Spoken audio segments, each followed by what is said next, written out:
All right, guys, welcome back. It's been a little bit. I apologize for that, but we're going to do something a little bit different today. It's not just going to be me. I got my guy Will here, and if he does look familiar, that is because he was at the Ohio State-Michigan game. And my live reaction is one of my most viewed just videos on this channel. I'm actually very proud of that. If you have not seen that, please go check that out. It's a really good video that I have personally done in my first year doing this, and top like probably 3 life experience for me so far. Really awesome game. How you doing today, Will? Great. I'm glad to be back. I'm glad to be here. Glad to be talking to you. And I'm just excited to get talking. Yeah. So before we start with the schedule stuff that I have here, let's just talk about that Ohio State Michigan game, because this is, of course, the first time that you have been on here since then, and it's almost been like 6 months now, which is crazy to even think about that it's been that long. But what was your firsthand account of that Ohio State Michigan game? Because we haven't really heard your experience from that, apart from literally maybe a half hour after. Right. So just going back, this was only my second ever Ohio State football game going to. First was the Ohio State Maryland back in 2019, and then this was my first ever the game, obviously going to as well. And my expectations were to see some crazy fans, to hear a loud stadium, and I know we were going into the biggest stadium in the country, which is also the biggest. It was just a surreal moment, and going in there, first the weather. Actually, thinking about it, the weather was fine at first. We're all sitting down, getting all chill, and then by maybe third quarter, it was a snowstorm, Third, fourth and quarter, yeah. fans were yelling. The energy was loud. Bryce Underwood was making a bunch of mistakes. It was a great time. Fans were leaving. All you could see was scarlet and red. We had a big takeover. Brutus making the Ohio State, or the Ohio Scripts. Yeah, you're good. script in the field, and it was just a great experience, man. Like you said, top 3 experience for sure. Yeah. And let me just give a little, I guess, editor's note, behind the scenes, whatever you want to call it. If you noticed, if you have watched the video and you notice the team entrances right at the beginning there are different from every other clip from the game. That was completely my fault. I'll take the blame there. But we were actually sitting a section over than we were supposed to, and we didn't realize it until literally kickoff. Like, the people that were in our seats in that section got there right as kickoff was starting, and we realized that we were in the wrong seats. And they had the whole Seven Nation Army. We were all so pumped, and we realized we were in the wrong section. So we had to go up and over and actually get to our actual seats. What were you gonna say? We had already started our sorry, not to me. I didn't mean to try to cut you off, but You're good. I said we had already started our banter with the fans. We were already feeling that energy. We already felt that rivalry. Like, we've already been there before. Like, we already knew these people. We didn't know them really, but we know we didn't like them. just for that day, I guess. Much fun, man. Yeah, it was a lot of fun. And I'll just come back to that story. You said we were talking to a bunch of fans and everything. What people don't know, and I did not record them because I was not going to give them the time of day. A row, when we were sitting in our wrong seats, there was a how do I put this nicely? A crazy old lady that was right in front of us, and she was giving it to us, talking a bunch of crap about how and it wasn't like we were completely innocent and just sitting there, and because she saw us decked out in Ohio State stuff that she started attacking us. No, we were making comments and going back and forth with other fans, and she was the annoying fan that everyone does not like, and she clearly was pre-gaming before that game. So yeah, I if there was ever a silver lining to being, the idiot that doesn't know where their seats are, I guess that would be that we did not deal with her the entire game. And we probably, there's a 50-50 shot if we would have stayed in that section that we would have gotten thrown out because we would have been completely just, it would not have been a great experience for anybody there if we were to stay in that section. Man. that was fun. Yeah, I always picture that old lady. But anyways. Oh yeah, no, and the guy, her husband, when we take our picture, he got that he photobombed her photo. I don't know. No, that was the other section. That was. Oh, was it? Yeah, that was after the game, or like right as the game started. We took that picture. Yeah, that old guy was like somebody. He was somebody else that we were talking to. Yeah. But anyways, let's just get into the stuff that we can obviously talk about Ohio State, Michigan all day.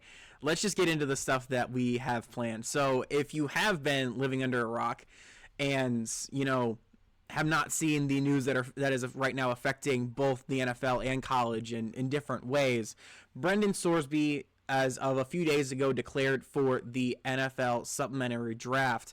And right after it's probably been a week or two, week and a half-ish maybe, that he was declared that he could play his final year at Texas Tech after being discovered to basically having a gambling addiction and checking himself into therapy and everything that went on there. And if you have not, been keeping up with this, I'll give you a little bit of a rundown. So Sorsby was a redshirt freshman at Indiana, and he was basically caught making bets on different games, and I think it was like player props that he was over under, if no one knows what player props mean, but he was basically picking over and unders on the Indiana football team and what was, and we can obviously have a debate on whether that's a right thing to do or an okay thing to do, but he was doing that. Transfers to Cincinnati. It's kind of a well-known secret, basically. I know Cincinnati has come out and said that and denied the fact that they knew that Sorsby was gambling and they knew that was an issue. I am under the belief that they knew, and it was and it was just like, as long as you keep it was like a thing with Sharon Moore. As long as you are good, we're not going to say anything, and we're going to turn a blind eye to it. And that's kind of what Cincinnati did. And then he transfers out and goes to Texas Tech, and the whole transfer situation anyways, Cincinnati is suing Brendan Sorsby right now for breach of contract. And he goes to Texas Tech. Texas Tech looks like they are going to be a top contender for the College Football Playoff National Championship this year. And then it comes out, Sorsby is suspended by the NCAA. Sorsby and the NCAA have a massive fight in court, and it was ruled that Sorsby can now play. Not really ruled. They were basically, the judge ruled that Sorsby was not allowed to be punished by the NCAA before the judges made a final ruling on Sorsby's whether Sorsby gambled or not, basically. And that was scheduled to have a ruling by the end of February of 2027. And if you know the college football schedule, the season is basically over and done with by that point. And I believe it actually is. It's over. I think it's late January. The furthest it goes is the national championship game. So Sorsby basically was basically given his last year of eligibility after being stripped of it by the NCAA. He's allowed to go and play for Texas Tech for his final year, and then he turns around and declares for this NFL supplemental draft. Will, what are your thoughts on that whole spiel that I just gave? No, that was good. For people who don't or they're not too familiar on the supplemental draft, it's been around forever. It was implemented in 1977, back in the summertime, basically as a kind of safety net for players who were in that gray area of just not trying to sit out an extra year of football, basically. And there's been notable players to come out of the supplemental draft. You have All-Pro Josh Gordon for the Browns, another Brown, Bernie Kosar. He was a first-round supplemental pick. I know I see that smirk over there. But yeah. And then you have Hall of Fame Chris Carter, who came from the supplemental draft, drafted by Philadelphia, but then he went over and had that great career with the Vikings. So you can see talent come out of the supplemental draft. So it's not, I don't want to say impossible for Sorsby to not be a great player. But then you can see the last supplemental draft back in 2023, you had two players who entered and neither of them were drafted. So you do have that kind of spot where, well, you might not make it. You know what I mean? So, but for Sorsby's case, I'm sure he's going to get drafted. I'm sure a team's going to go and reach out and get him. The Browns maybe, who knows? Um, but for Sorsby, and with, like you mentioned, the court case, the the Judge Ken Curry, I think his name was. He's a guy from Lubbock. Okay, Yep. You knew that was going to sway in Sorsby's favor. The two games that he was suspended from was an FCS 9-5 Albion Christian and a 2-10 Oregon State. So it's not like Sorsby needed to play those two games. It's not like Texas Tech was going to miss too much from that Sorsby suspension. So I'm very highly confident that somebody in Sorsby's circle said, your options are to go into the supplemental draft because his options are good enough to get drafted in a good spot that, will be suitable for him and his family and, whatnot. So when it comes to the whole situation, I think gambling in sports, especially being on the team, you have that advantage. Especially if you're playing with your teammates, who's who, you have the game plan, who's going to run the ball, who's getting the catches. So it's obviously wrong. The suspension was obviously light, but when it comes to, Sorsby, I think the decision for him to go to the supplemental draft is questionable, but I feel as because he's going to the supplemental draft rather than missing those two games that he doesn't need to play, I think that he is highly confident in playing for an NFL team next year, or at least battling for a spot. Yeah, I think that's fair. And somebody that you actually did leave out in the supplemental draft, Terrell Pryor, was also a guy that has come out of the supplemental draft, and every Ohio State fan that has been following them for a decent amount of time knows the whole story about the tattoo gate, and that was a result of Terrell Pryor basically being suspended, I believe, for the entire college football season that year, and he just said, "I'm just going to go into the supplemental draft," and he did. I think it was like the Colts that ended up drafting him. I know he played for the Browns, but I know the Browns were not the team that picked him up. It was the Raiders, I believe. Was it? Okay. I knew it wasn't Cleveland, but yeah, he's another guy that had a decent NFL career. You know, but Right. that goes to show that you're not going to be a star. You're not going to be Josh Gordon or Bernie Kosar to a certain extent. Browns have not had a great luck with quarterbacks, but Bernie Kosar is one of the better ones that the Browns have had in their recent history. And you can either be there's different levels. It's not going to be a guarantee that you're not going to be picked or you're not going to you're going to be an NFL star. I've seen teams already saying the kind of measurement is a third round pick in the NFL supplemental draft. I don't think anyone's going to be spending a first round pick like how the Browns did with Bernie Kosar. I don't see anybody reaching for that. I think second round pick if somebody is desperate for a quarterback, maybe that's a possibility. I say since I'm a Browns fan and obviously we have a quarterback battle going on right now, I'd say throw your name in the hat for maybe a fourth round pick. And see if it sticks. I would be perfectly happy with a fourth round pick for Brendan Sorsby in the supplemental draft. I know Andrew Berry is one of his strong suits is the NFL draft, and if you can get somebody like a Brendan Sorsby who looks to have a little bit more upside than a Shedeur Sanders and is younger, obviously, than Deshaun Watson, I think you take a swing at it.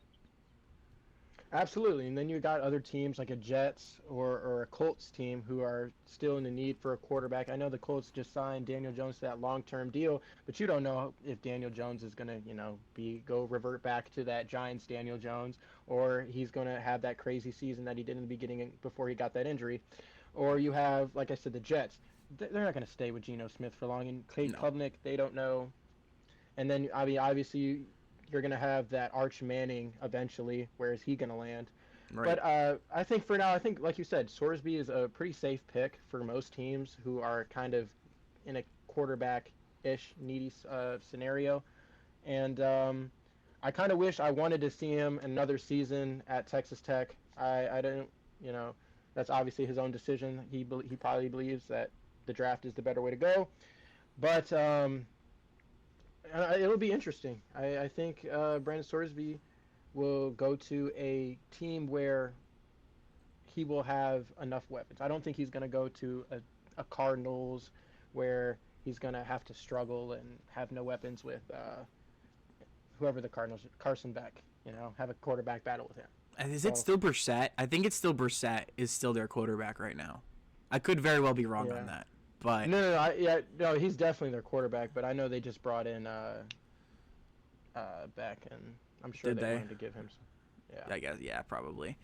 But yeah, that's kind of the NFL side of this. What about college football? Because obviously the NCAA suspended Brendan Sorsby, and rightfully so. I feel like everyone agrees with other. If you're a Texas Tech fan, you obviously don't agree with this, but everybody besides Texas Tech fans, I think, agreed that Brendan Sorsby should have been suspended for the entire year. Like betting on your own team, betting in general is normally a black sheep, or a dark spot. But betting on your own team, it's a complete no and should never be happening in sports, regardless of what sport. Any player betting on any team in that same sport it's just wrong. It hurts the integrity of the game.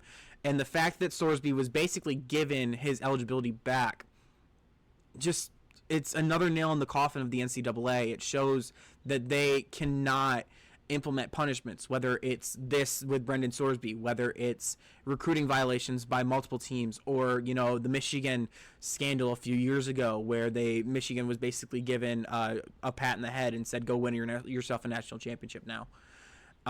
Because no one expected. It's like a dog chasing a freaking rabbit. Like the dog wants to go get it, but if they catch it, they don't know what to do with it. That was kind of the NCAA with that Michigan scandal. But that was just it's a nail in the coffin for the NCAA. And on the side of Texas Tech, of course, you are upset that you didn't have your quarterback, and now you did have your quarterback, and now you don't have your quarterback. Right. So, and now they're back to basically, I think they're starting a freshman that tore his ACL last year, which, that's a big drop off from Brendan Sorsby, who was one of the top quarterbacks coming out of the portal.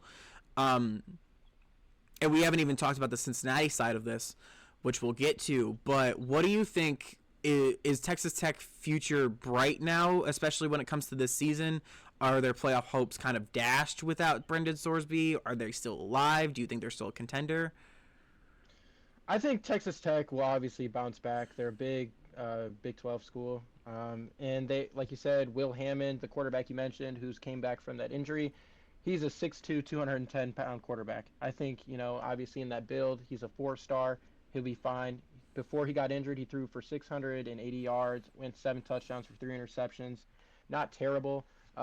He didn't play, too great of talent. Losing to that Arizona State game was big. Obviously a playoff contender team, which is sad, sad to see. But I think Texas Tech will be fine. They also have that freshman quarterback of 6'4", 215, Lloyd Jones III. He played a little bit in that last game against the Mountaineers. He threw 4 for 5, 74 yards, 2 touchdowns, 0 interceptions. So you have a bright freshman quarterback you got sitting, and then you have your now incoming junior in Will Hammond, who has a little bit of experience and has shown a little bit of upside. So I don't think if you're a Texas Tech fan, you should be scrambling, you should be worried. I think you should just trust in your quarterback, look ahead, trust in your coaching staff, trust in that defense, and yeah. As I was saying, my bad. Texas Tech with Brendan Sorsby on the team, I think, is probably a top 4, top 3 national championship contender. Without Brendan Sorsby on Texas Tech, and being their starting quarterback, obviously with everybody healthy, this is not, I'm not counting any injuries in this, obviously, because no one wants to do that. I would probably say that they are a top 4 national championship contender. Without Sorsby, I'd say that their ceiling, if everything goes right, is a 1-2 win run in the playoff. I don't think they're a national championship contender. If you, with Sorsby on the team, if you made me choose, let's say 4, if my life depended on it, with Sorsby on the team, I would say Texas Tech would be one of them, Texas, Oregon, and then probably Notre Dame, because they're bringing basically everybody back, and Marcus Freeman is, as much as I do not like Notre Dame, Marcus Freeman has proven himself to be a very good coach when it comes to postseason play. So those would be my 4 teams if Sorsby was still on the team. Without him, I can't say the same. And I agree with that point. You have a quarterback in Sorsby, his junior season, before, going to the supplemental draft. He threw for 2,800 yards, 27 touchdowns, 5 interceptions, and he rushed for 580 yards with 9 touchdowns. And without Sorsby's experience and all that, now that he's leaving to go to the supplemental draft, Texas Tech is left with 2 quarterbacks. They have a freshman in Lloyd Jones III, who's only played 1 game against the Mountaineers and against West Virginia, which he went 4 for 5, threw for 74 yards and 2 touchdowns. He's a 6'4" freshman who's 215 yards. He's inexperienced and doesn't have any real game time reps. Or you turn to Will Hammond, which they probably will, who's coming off an injury. He's thrown for 600 yards, 3 touchdowns, and threw for 3 interceptions. He's a 6'2", 210-pound quarterback. He's got similar measurables to Brendan Sorsby. I think they're built the same, but when it comes down to rushing ability and overall experience, that's where Will Hammond will lack. And that's where I feel that's where Texas Tech needs at the quarterback position, is that experience. And like you said, when you get to that postseason, they're going to need experience, in which I don't think Will Hammond will have. And it's going to be very unlikely for them to make the college football playoffs this year. Right, yeah.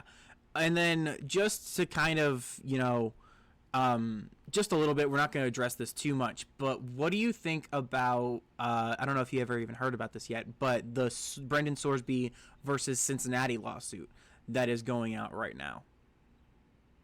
I'm not too familiar on it. I know that they were upset once he left, something of breach of contract, some money deal. I didn't know if they had got that figured out once he left Texas Tech, but I'll let you take the floor. So from what I have heard and what I have listened to and everything, the deal with Cincinnati and Brendan Sorsby is they were going to pay him a certain amount of money to obviously stay there for 2 years. It was a 2-year contract, and Sorsby signed it, and everything went well that first year. And if Sorsby entered the portal, Sorsby owed the Cincinnati like $2 million or something in that ballpark.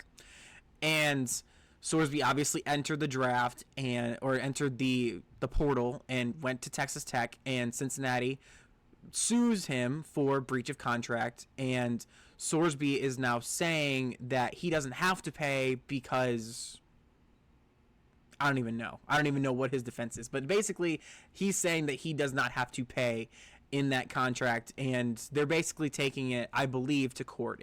I have not seen an actual settlement on this issue yet, but it's just another thing that people are going to look at, and it's just going to be another thing that NFL teams are going to look at, NFL fan bases, people that cover the sport are going to look at Brendan Sorsby and kind of judge him off of.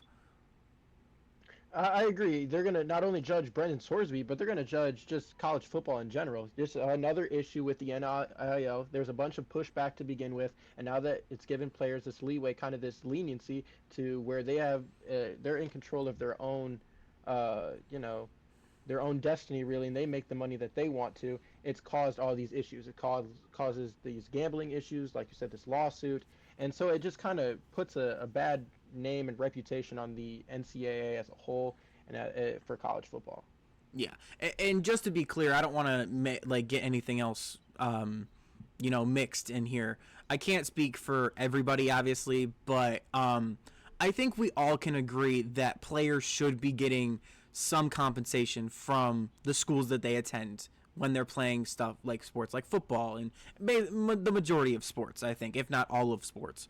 To have schools profit on NFL players or not NFL players, but college players, and them to not see a single cent of this revenue that colleges are making billions and billions of dollars off of years and years and years of the sports happening and them getting money off of it.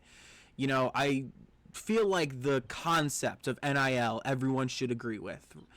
But what it's become is what I kind of have an issue with, where it's a pay for play, no salary cap. Teams like Texas Tech can, that have a backing full of oil money, basically, have, there's no salary cap. There's no system where, there's nothing regulated, at least in the NFL. Say what you want, but the NFL has regulations. They have rules on this. It's just the Wild West out here where everyone's kind of bidding and players are just going to the highest bidder. I totally agree. And coming from a D3 football program, I've seen what it's like at the very trenches of football. Okay, I absolutely agree that these football players deserve to be paid, because what I've seen, even at the D3 level, is you have guys who've even played 3, 4, 5 years of D3 college football, and these guys work their butts off, these tails off, and they obviously deserve to get paid, because they're putting all this time, all this effort, all this dedication on top of schools. Now, like you said, it's turning into this. The biggest spender teams are you pay for play, basically. As you say, and it gives these smaller schools not really an option to, because they can't compete. They don't have the NIL opportunities. They don't have the money marketing opportunities that these bigger schools have. So you see that kind of big issue and gap that you and others have, myself, push back on. Right. Yeah. And so, and go ahead. With that, no, I was going to ask, with that, how, I guess, do you think we can regulate the NIL to where it makes players happy and it doesn't kind of tarnish the NCAA name? I don't know if I necessarily have a specific idea. I feel like I have an idea of what it's probably going to turn into, but it's honestly, it's above my pay grade to, answer that. But it's probably going to become an NFL light, basically, it's just going to be something. But I can't sit here and say that I have an actual idea to how to make this work. There's going to be holes and things teams are going to take advantage of, obviously. And some teams are not, like, all these guys are not going to be happy. There's too many programs and too many levels of this. And, it's going to get, and I know we're starting to head that way, but it honestly should just be, and we're probably, this is more playoff than really anything, but the FBS and the FCS should not be the same thing. I feel like, in order for this to kind of start getting the ball rolling, I feel like the FCS needs to kind of be a Division 2, and the FBS needs to start becoming the only Division 1. And some people might not like that, but it's just off of money and branding and all this other stuff that, the FCS is basically dragging the FBS down with it, Yeah, absolutely. You got teams like Robert Morris, Valparaiso, these super small FCS schools that don't have, like you said, these big market opportunities that they could make their own enough money marketing opportunities, like you said, at the D2 or another level of football that could help their own school out rather than just drag the D1 level out. Yeah. So I totally agree. Yeah, and when I say FCS, I also mean like the group of 5 is what I really mean when I say FCS, like the MAC and the Mountain West and all those other conferences. The smaller type schools that are still technically considered Division 1. Like the Jackson State and stuff, that's Division 2 necessarily. Or not necessarily. That is Division 2, but what I'm saying is everyone basically needs to move down one, teams like Bowling Green and Toledo, and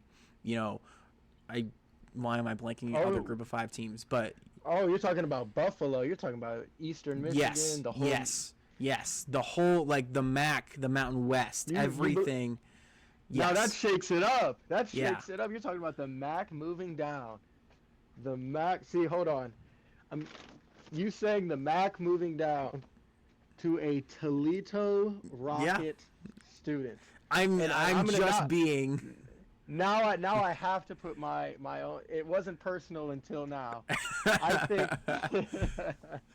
I think obviously like I was talking about FCS Robert Morris smaller like Yes, yeah. like the Ivy Leaguer schools Dartmouth Harvard just the JMU. ones That yeah. yeah all those smaller D1 schools that you really don't think about. I believe that yes they could move down find their own league. Now the issue with MAC schools is attendance. Not you have your Tuesday night match-in where you'll have 12 people come out on a rainy night and go watch the craziest football game ever. What's the meme? There's a meme like something in a raccoon and stuff like that came Yeah, out and some went viral. long, some long action meme. But I can't agree with moving the MAC down for the simple fact if you have games like Michigan versus Toledo where Toledo comes out 13-10 and has these massive upsets where it just kind of proves why college football is what college football is. It's So anything can happen type of league. okay, so do you believe that the Group of 5 should have their own playoff, or do you think they should I still be included in the 12-team turning probably 24-team national championship playoff? I do, and it's very unrealistic to see a MAC or a Sun Belt team like trying to spitball the Southern what is it Carolina to name a Sun Belt team. Southern Miss? Can't, Yeah. Or Southern no, Miss, Southern Carolina? Coastal Carolina? Coastal Carolina. yeah, Coast Carolina. Yeah, Yes. so it's very unlikely to see like a Sun Belt team or a MAC team make the playoffs, but it would be super exciting to see. I think if you have a MAC championship team and they're undefeated, they absolutely have earned their right to play in the college football playoffs. I know we've seen a couple years ago, there was a team who went undefeated and they got kicked out and everybody was upset. I just can't think of the name of the team. It was okay. So are you talking about when Florida State went undefeated and got left out of the 14 playoff? No, I know that one because that was the quarterback issue. Yeah. With the injury. It was it JMU? A couple years ago, JMU I think it was a Sun Belt team had went undefeated, and they were left out in the college football playoff. I think you're talking about like like almost like UCF. Well, like in like No. 2018, I think is what you're talking about. And to think, my pushback is, and I've said this on my channel before, is I get the fact that you want to be included in that college football playoff if you go undefeated. My thing is, excuse me, make your own college football playoff. Why wouldn't you do that? Like, think of when Boise State with Ashton Genty was in the Group of 5 still, and they weren't in the Power 4. Think of that team and UCF that I was just talking about, and all these other teams that are really, really good. Toledo from a few years ago, if we're gonna keep it there. Think of all those teams and make them have a playoff of their own and crown their own national champion. People would come and watch that. I would certainly watch that. Take all the Group of 5 teams and put them in their own playoff, and that gives more players an opportunity to showcase what they're doing on a bigger stage. It's not going to just be a leading a team to slaughter basically against a team like Oregon, like Ohio State, like Alabama. That's past Alabama, not present Alabama, but like a Georgia, like of course an Indiana.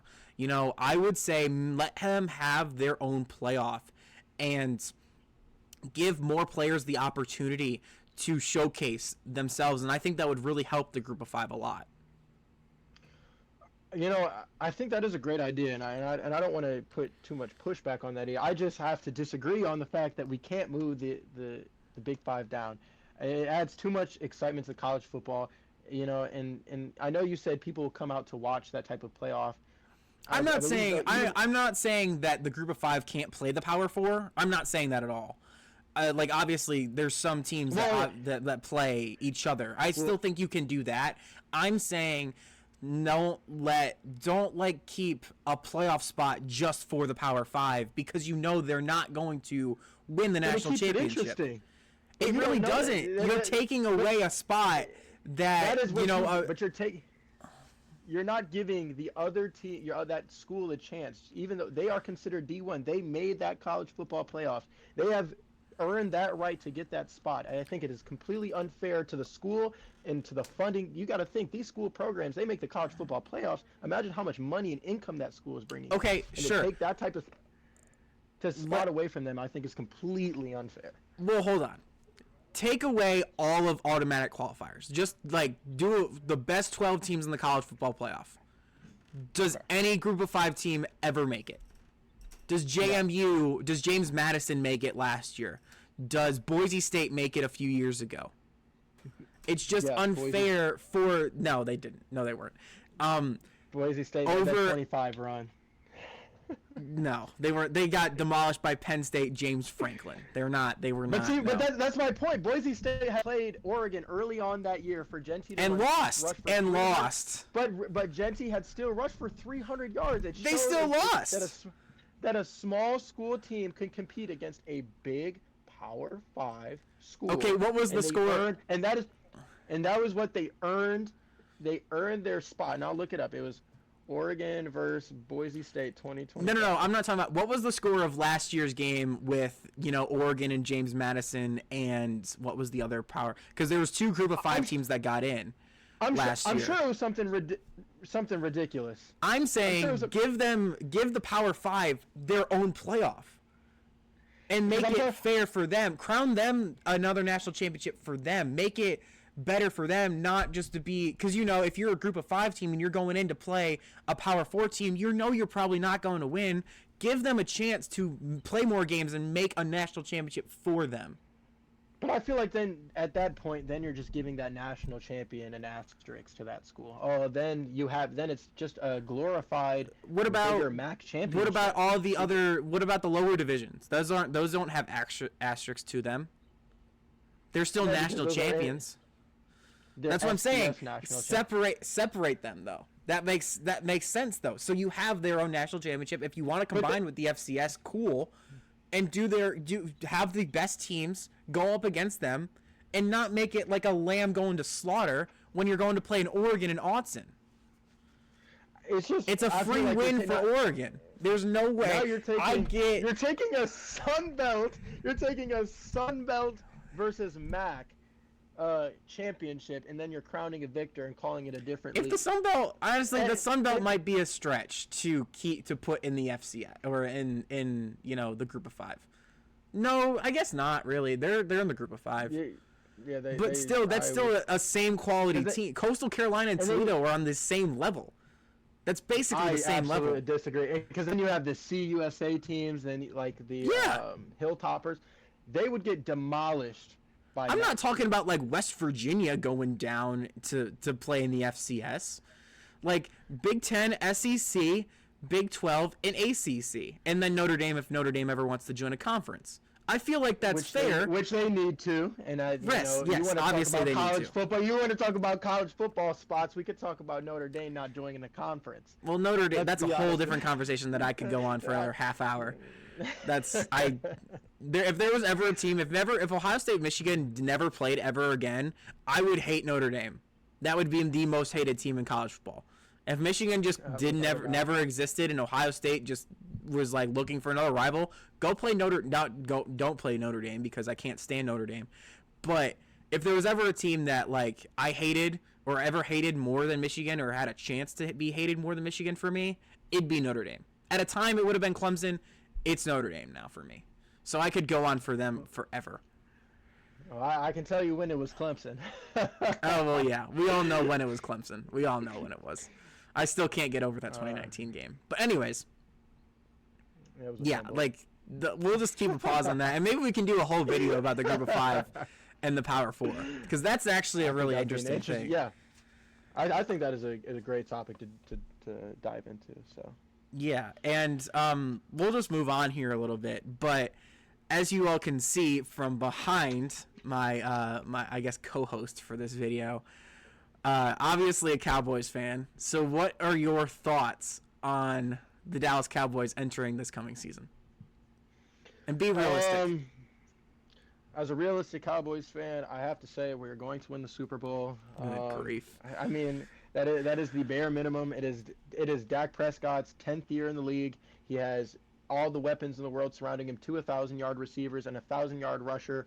The defense is probably its better been. The defense has been its best that it's ever been since 2020. I want to say two. Our defense was complete horrid last year. It was free. We were giving MVP Peyton Manning numbers to every quarterback we faced, but that is going to be completely different. We can talk about. I know you wanted to talk about the trades. We can get into that later, but just to speak briefly on it real quick, the trades that Jerry Jones actually went out and did, he actually finally woke up for once. He said, I'm going to do something for Cowboys fans. I'm going to give them a reason to watch our football games. He went out and got, Quinnen Williams, and, I want to save it for later, but he went out and made all these moves for our defense, added a bunch of pieces, and I think Dak Prescott, it's a prove it or lose it type of year for him, even though that's my GOAT. You have no reason to fail. You have everything pointing in the right direction. Obviously, you have a powerhouse in the NFC with the 49ers and the Seahawks, the Lions. Still, the Bears are a rising young team. But I think when it comes to that NFC team, if Dallas does not win it this year, Jerry Jones, Dak Prescott, somebody's got to go, and it's probably not my GOAT, Dak Prescott. But Well, Jerry Jones isn't leaving because he owns the team, but yeah, I know. Then his son takes over. yeah. So let's come back down to reality for a little bit here. I I understand that the Cowboys had one of their best offensives that they've had in a while, probably since Zeke's rookie year, maybe was their Back most in dangerous 2016. offense. Yeah, Back- I could be forgetting another year in there. I'd probably say 2019 when we had Amari Cooper, Dallas, or Michael Gallup, and CeeDee Lamb. That was it. Or not. That wasn't 2019. That was 2020.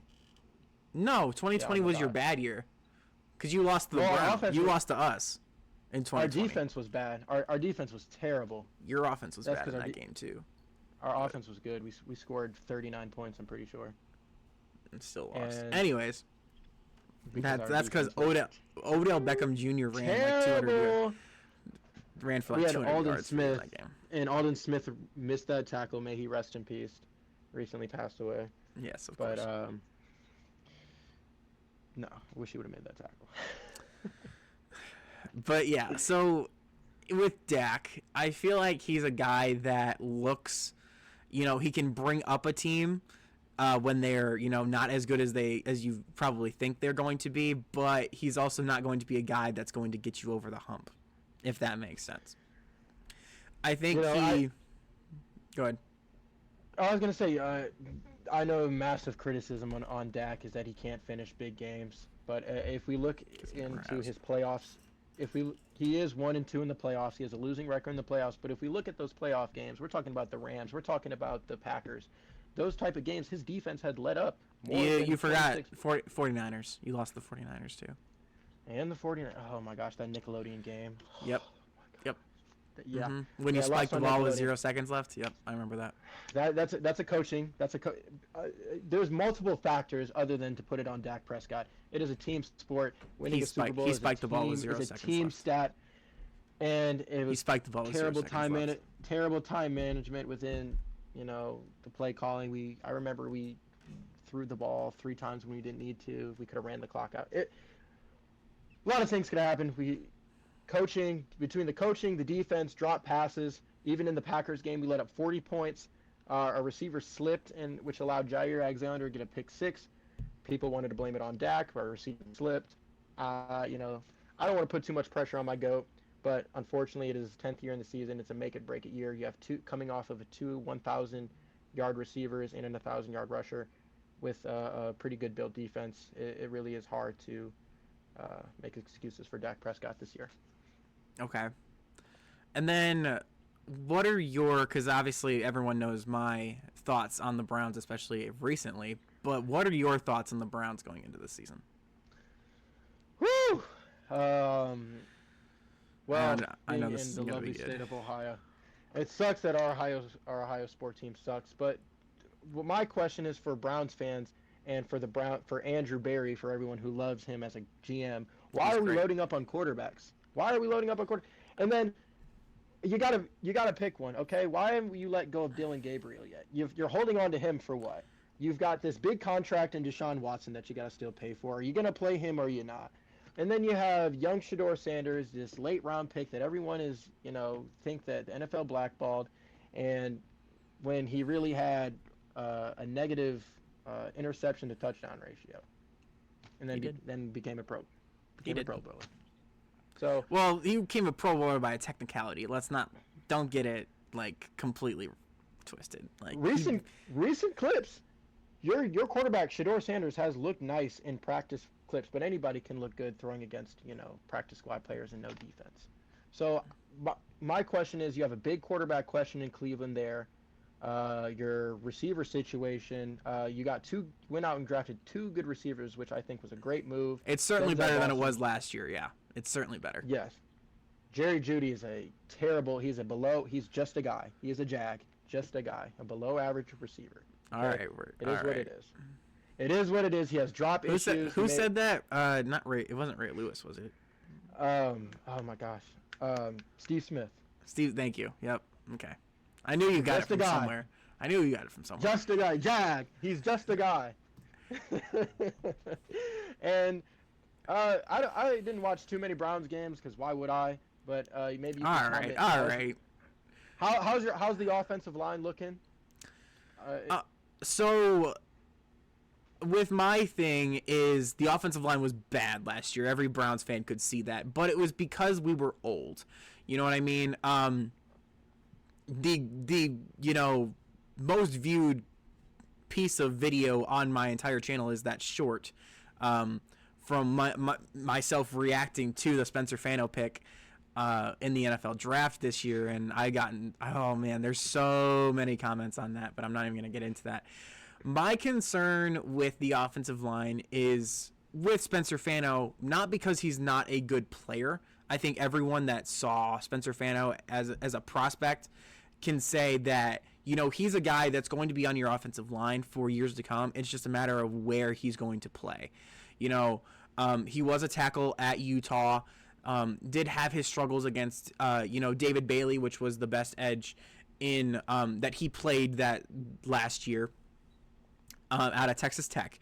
And he had his struggles in that game, and some people kind of question his ability to play tackle. And if he can play tackle in the NFL, it's the best case scenario for the Browns because that's another spot that you don't need again. And it's hard to find tackles, especially coming out of the draft recently. We had Jedrick Wills, who seemed like a hit at the beginning and then turned out not to be anything but, really. And, there's just not a lot of tackle prospects out there. There's not a lot of tackle free agents that are, a starting quality right now. It's just kind of like a thing. You got him or you don't. You got to either mix and match and maybe find a diamond in the rough, or you have him already and he's a veteran, and you're just kind of waiting until the wheels come off on that. So it all depends on where he's going to be an offensive lineman. If he plays tackle, that's great. That's best case scenario. If he plays guard, he'll be a really good guard. I don't see him being as bad at guard or tackle for them to put at center, but I'm assuming he can play center if need be. But it's going to all depend on if Spencer Fano can play tackle, because if he can, that's really good, because you're going to have a guy like DeJuan Jones, who unfortunately is dealing with some injury concerns basically his entire NFL career. But you have him. You have who was the guy that we just signed? But we got a tackle out of free agency that you can also mix and match with that as well. You're getting a lot younger. Joe Bitonio is retired as of a week or so ago. There's a Wyatt Teller is gone. Ethan Posick is gone. Basically you're starting a fresh new five on that offensive line, and it's probably going to not look great in that beginning of the year in those first couple weeks because obviously no one has played with each other yet, and it's going to be some growing pains there, and I think every Browns fan should be expecting that. But it's all going to depend on what happens at the end of the season. If no injuries happen, what is that offensive line going to look like, and how does that differ from last year? Yeah, and if that offensive line can protect whatever quarterback, what's his name, Monken, your head coach, Todd Monken, yes. Whatever Todd Monken decides to name the starter for Week 1, if that offensive line can really lock down in the Denzel Boston and Casey Concepcion are the receivers that you need them to be, and Jerry Jeudy then can actually fill into a slot wide receiver 3 role. I think that offense can actually be something the I think AFC Judy's a can wide look out receiver for. 2. I think he's a wide receiver 2. I don't think he's all the way at wide receiver 3. He might be just a guy. He can be just a guy and be a wide receiver 2. I think. You think he's better than Casey? I don't. Well, here's the thing. I think it was because Jerry Jeudy had such a bad year last year was because everyone kind of knew that he was going to be the Browns' only wide receiver that was worth covering. When you put Jerry Jeudy on a guy like Christian Gonzalez is going to win that every single rep.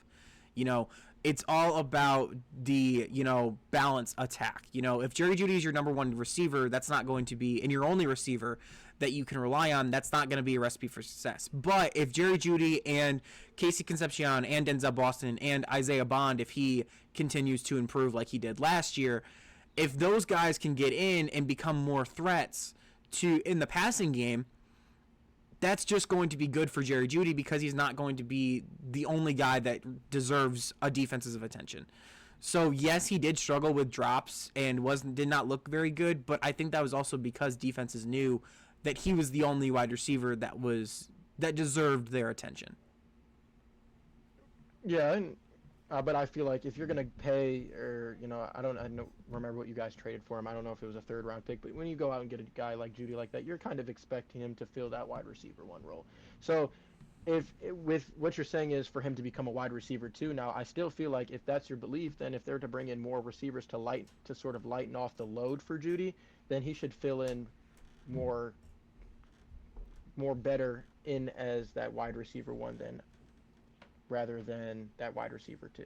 I think because if you go ahead. Okay, sorry. I think for this year, he will probably be still slotted in that wide receiver 1. I'm thinking more down the line, more long term. I think as these guys develop, I think Denzel Boston and Casey Concepcion are going to overtake Jerry Jeudy. But I think for right now, this season, Jerry Jeudy is going to be the wide receiver 1. Right, and I agree. And if they can all figure out all these puzzle pieces together, I really do believe that, unfortunately, for as hard as it's to say, that I feel like the Browns' offense could be something for the AFC to actually watch out for. Yeah, and we haven't even – that's just the passing game. We haven't even talked about the run game. What, with Quinshon Judkins and what's his name? Dylan Sampson.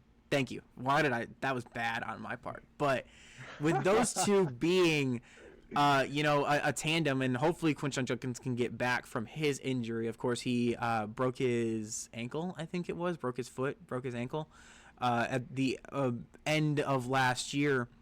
If he can get back and he can get healthy and have basically a full offseason, and this offensive line improves in the run blocking, watch out for Quinshon Judkins, because there's there isn't a guy like a St. Brown or a CD Lamb or any wide receiver that's a star, like a Justin Jefferson, Jamar Chase. I could keep going, but there's not any of those guys.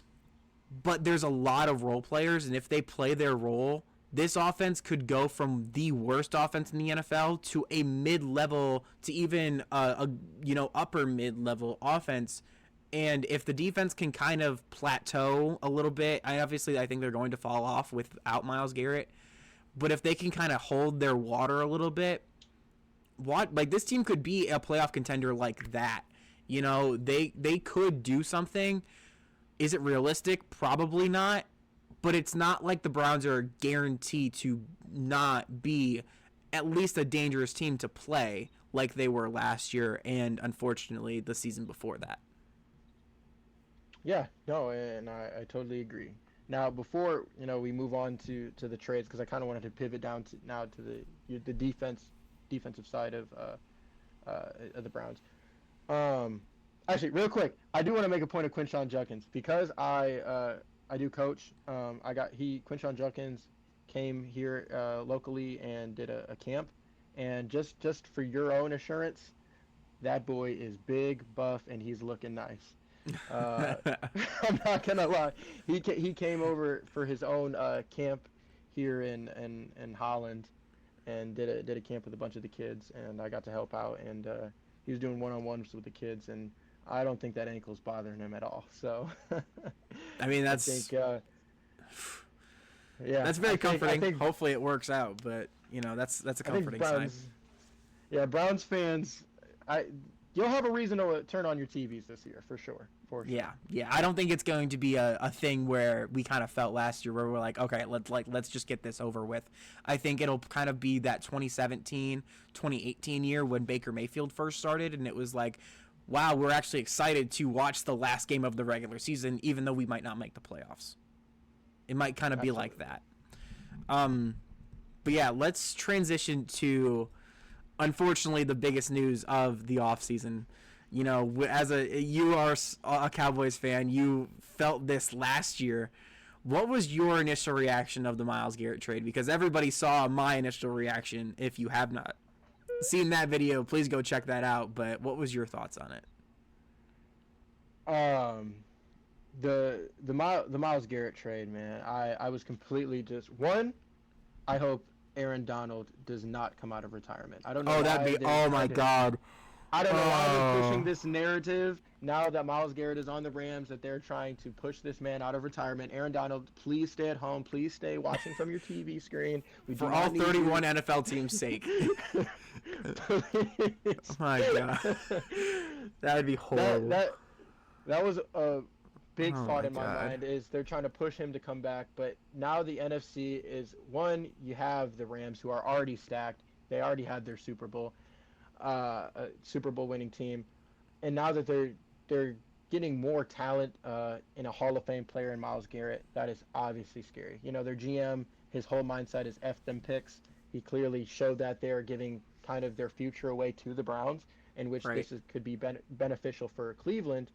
But I think the Rams are in a win now mode. They don't care about their picks. We want to win right now. We have Matt Stafford. He's in the best. He may be 40, but he's just won MVP. He's in the best condition that we've seen him in, and let's go. Let's win a Super Bowl now. Let's win again. And I feel like that's kind of where the Rams are at. That's my reaction. Like, holy moly, the Rams are trying to win again. They're not playing anymore. Like, they have their team. They have an older quarterback. They just drafted the Alabama Ty Simpson at 13.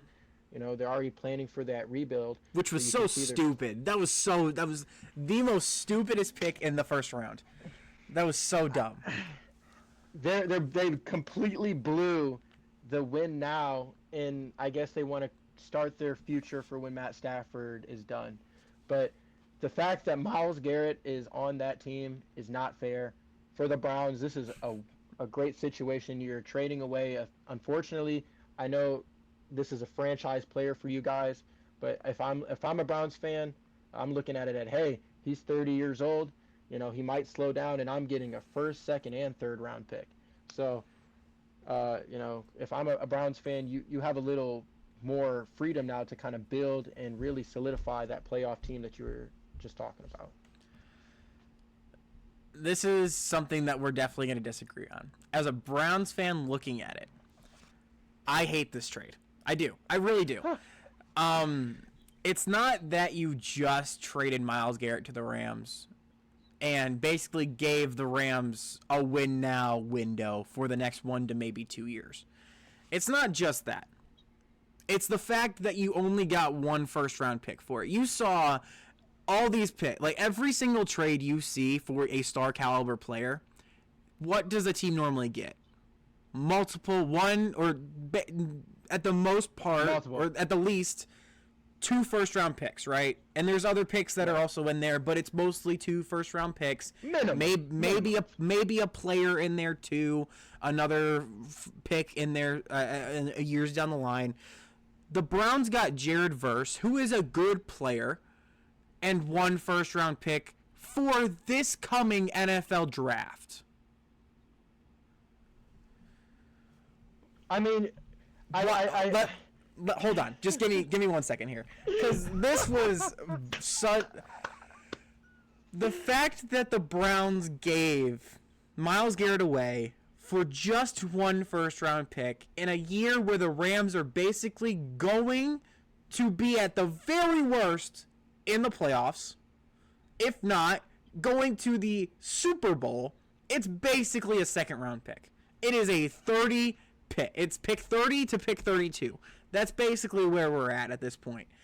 And if it was down to, let's say, the Browns wanted another first-round pick to go up and get an Arch Manning or get any quarterback that's, in the draft this coming year,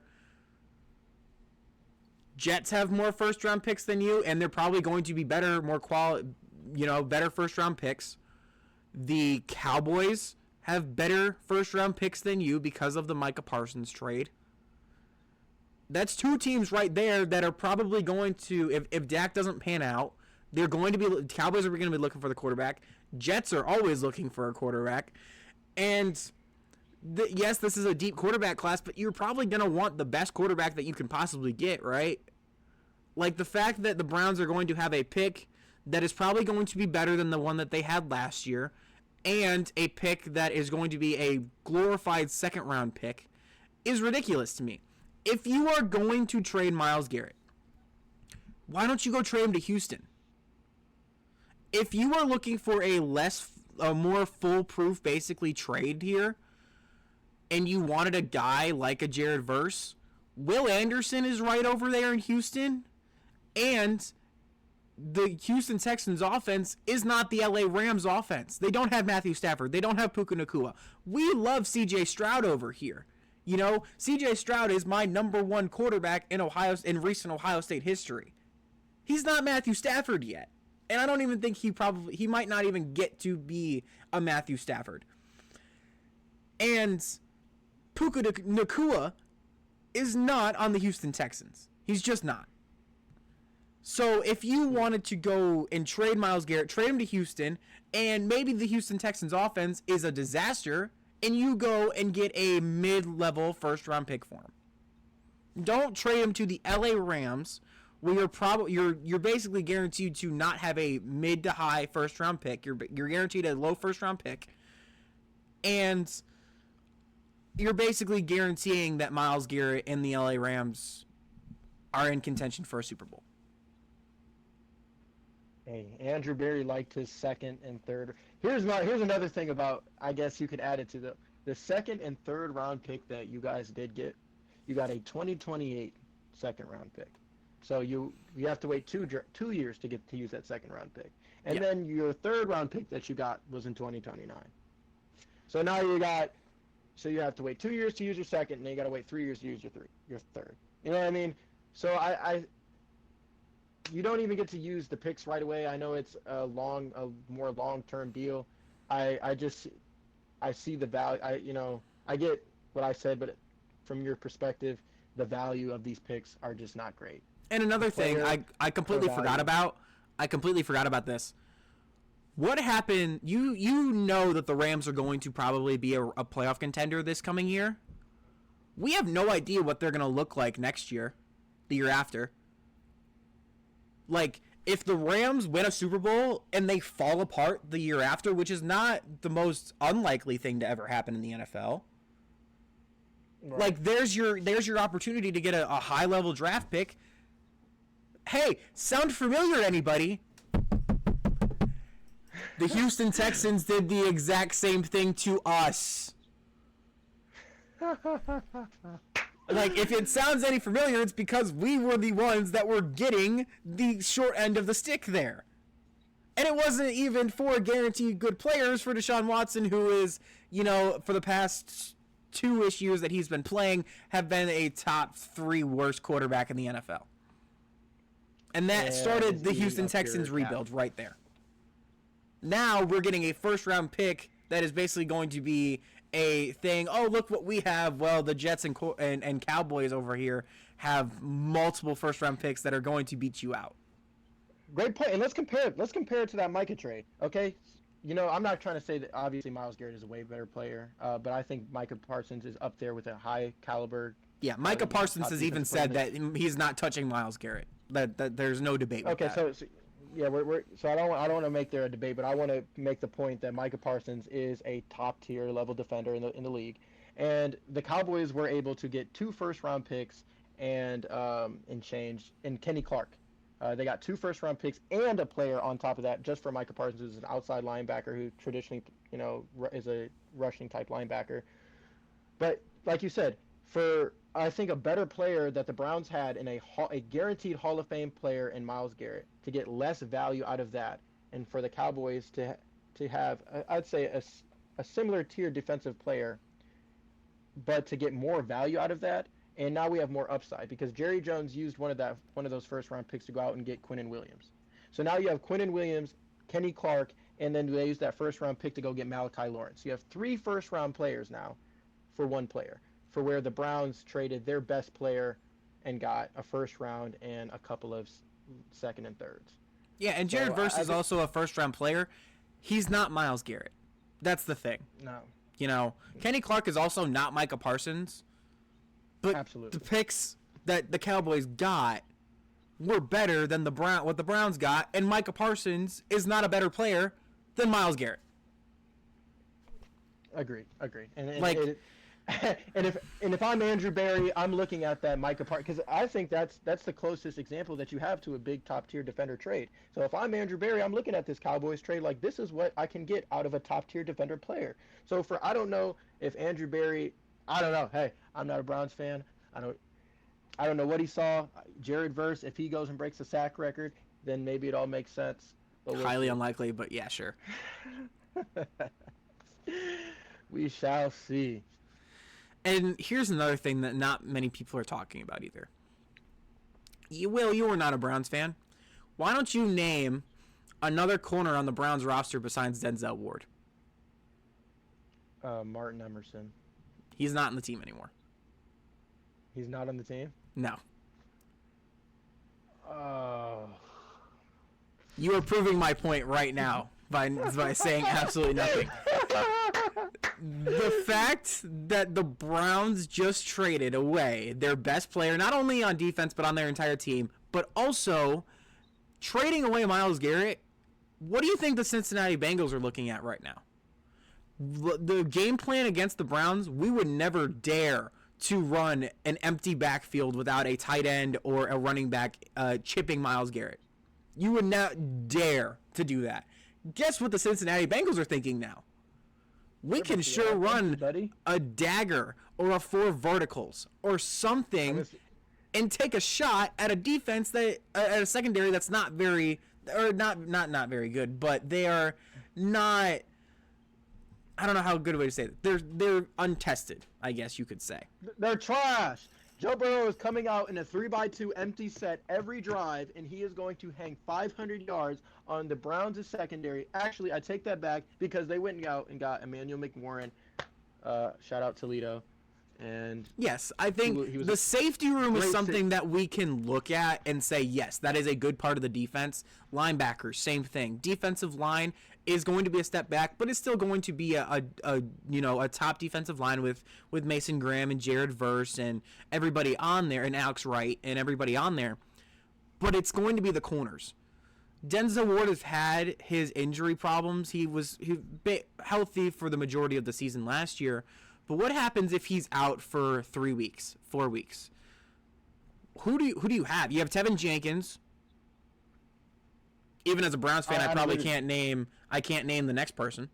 And no way I can name the person after that. I'm trying to look it up. Like, you got Tevin Jenkins, who we got in a trade for Greg Newsome last year. But after that, I couldn't tell you. Without looking it up and cheating. Yeah, no, you had me very intrigued because I really have no idea who your DBs are. Yeah, go ahead and look that up for us. Because I can't do it Okay, are without you cheating. ready? Sure, go ahead. He's actually. Hold on. Is this right? I want to make sure that this is right. He is a DB. Okay, yes. Your starting quarter for the Cleveland Browns is Tyson Campbell, Dom Jones, and D'Angelo I Ross. think that's what I meant. Tyson Campbell, not Tevin Jenkins. I think Tevin Jenkins might be an offensive lineman. I might look real dumb right there. But, yes, Tyson Campbell is who I Yeah. was thinking of, not Don't Tevin forget Dom Jenkins. Jones and D'Angelo Ross.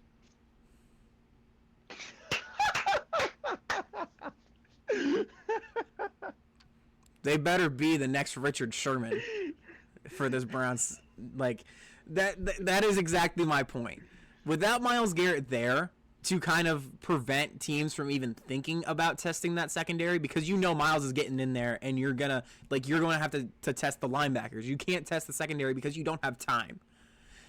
Right. Now you do. And I'm not saying Jared Verse can't be a guy like Myles Garrett, but it's the fact that teams are going to be prepared for that, and in their weeks leading up to the game are going to want to try out stuff like that. And if it works, Right. that's only going to put more pressure on an offense that isn't very good right now or hasn't proven that they are very good. Right. The one thing you could lean on was like our defense is probably going to be one of a top 3 defense, and I can honestly argue if the offense was even average last year for the Browns, I don't think there would have been a debate with the Browns having the best defense in the NFL. I think it was because the offense was so bad, the defense got tired very, very quickly, and then Houston obviously had an average offense at the very least. When C.J. Stroud was good and wasn't on that downward the spiral that he had at the end of the year. That's why many people viewed the Houston Texans as having one of the best defense in the NFL, was because they had an offense that could capitalize on those turnovers that the defense got and the mistakes that offenses on the other side made. The Browns cannot do that, so without Myles Garrett there, and I think it was even Nick Sirianni who even had like a different like side of his play call sheet when Myles Garrett was on the field versus when he was off the field. You're not doing that anymore. I just don't. I don't agree with it. I just don't. I get that maybe Myles was not going to stay for his entire career in Cleveland. But I don't think he's going to go out like that. Trade him to Houston. That was my thing. Come on, if you're going to trade him, get more value out of him. I mean, yeah. What are we? Yeah. There's nothing like Myles Garrett forced his way out or anything. There was never a trade request this year. But there was nothing coming out of the camp, I don't believe, that Myles Garrett wanted to get traded or demanded to get traded rather. And it just if you love Jared Verse that much, that's fantastic. But if you're looking at it realistically, I don't think Jared Verse is going to. I think he will be a good player. I don't think anyone is denying that Jared Verse will be a good player. I don't know if he's going to be a guy that the Browns need, if that makes sense. No, I don't know if Jared Verse is that disruptor piece that the Browns need for the DB room. Like you said, Myles Garrett was that disruptor piece that even if he didn't get back there was still a pressure or two. You still had a game plan. You still had to take extra time out of your day to go game plan for Myles Garrett. Now you just don't have that. That's not against Jared Verse. It's just he's not there yet. No team is going to take extra time out of their game plan and go and. And by the way, nobody is like that in the NFL. Myles Garrett might be the best player regardless of position in the entire league. He's that good. Yeah. He's a big man. We've seen him in person. That boy is big. He's big. Yeah, he's big. We were right there. If anyone obviously I did not have my YouTube channel started up, but we actually went to the Browns and Cowboys game from a few years ago, and that game did not end up turning out well for me at all. But we were, as the Browns players were coming into the tunnel at the end of the game, we were right there, right at the sideline, and Myles was running right at us, and we were like, yeah. It was just oh, I feel, oh man, yeah, that was an experience for sure to see somebody like Myles Garrett in person, and I appreciate seeing him in person multiple times. So if I have not said it yet on this channel, thank you, Myles Garrett, for everything you've done in Cleveland. Because I feel like you deserve everything that you are going to get in LA. Positive. Everything positive you are going to get in LA. You can do everything you want except win the NFC Championship. He might do that regardless if you like it or not, Will. That's just something that you're gonna have to do. He gotta play Dak in them boys. I'm pretty sure. What was the last? Oh, I guess not the last time he played Dak, but last time he played Dak in Arlington, he had no trouble getting to Dak Prescott. So. Because our left tackle was Terrence Steele. Okay. Can you even name who Terrence Steele is? Honestly, I couldn't tell. Honestly, I couldn't tell you who that is, but. Yeah. That, yeah. Do you have anything you wanted to talk about before we get out of here? No. I just want to thank you for having me on. I appreciate coming back. It's always fun to have these conversations. It was a blast to just sit back, talk some ball, and hopefully, we'll see the Cowboys next time we're talking about how the Cowboys win in the SB. For every NFL fan out there, I really hope that doesn't happen. Yeah, so if I have anybody but the Cowboys.